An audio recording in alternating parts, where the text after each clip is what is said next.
Today, we're going to unbox an item from Saint Laurent that spells luxury but doesn't break your bank. Stay tuned!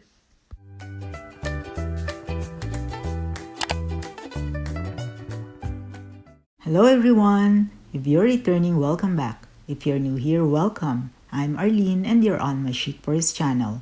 If you like luxury handbags and travels, I'm inviting you to join my YouTube family and follow me on Instagram at my Chic Purse. From the title, you may already know what's in this box. I ordered this yesterday from the YSL website and now it's here. I'm loving this one-day delivery that's been happening here lately. Same with the Hermes Twilly last week, one-day delivery. How cool is that? By the way, if you haven't seen my how to tie a Twilly video, I'll link it above or in the description box down below and let's learn how to do it together. This comes with this gift card from my husband that says, "I love giving you gifts. Enjoy." Which of course I just made up. The gift card comes free, why not use it, right? And these are just the return sticker and thank you note.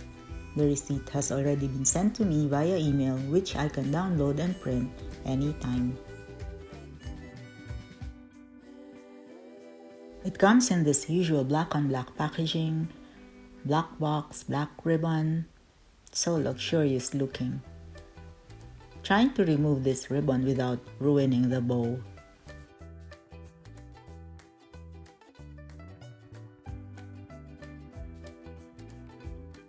It comes with this black dust bag with Saint Laurent printed on it. There she is, my Saint Laurent Uptown pouch in croc embossed leather. This is super thin. Silver hardware, magnetic closure, 100% calfskin leather. This is quite tight. I hope it can at least fit my phone. This is just a care booklet, and this is made in Italy.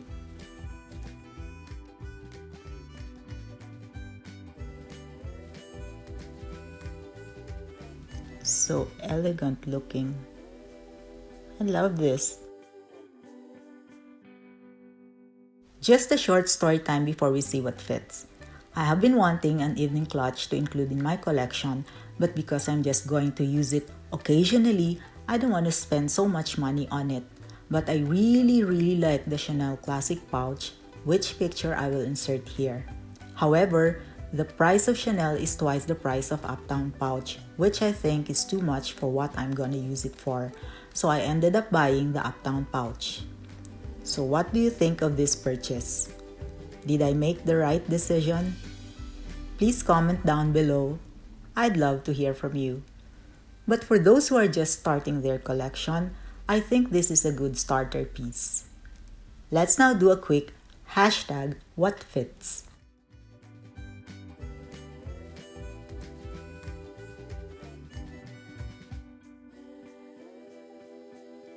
Let's first throw in my Louis Vuitton key pouch. It fits perfectly in there. My Louis Vuitton card case, they are both in the mirror graphite print. It fits. My Chanel oil blotting paper with mirror for touch-ups.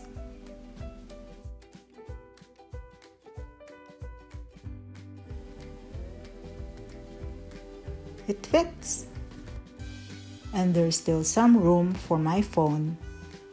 This is an iPhone 8.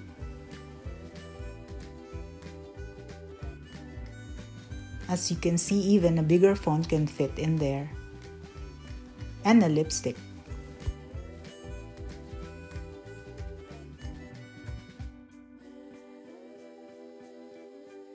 As you can see, there's some slight bulging, but it's not like the shape of the pouch is uneven.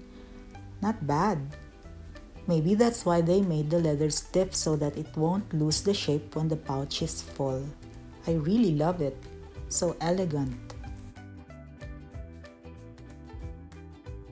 So these are all what's inside.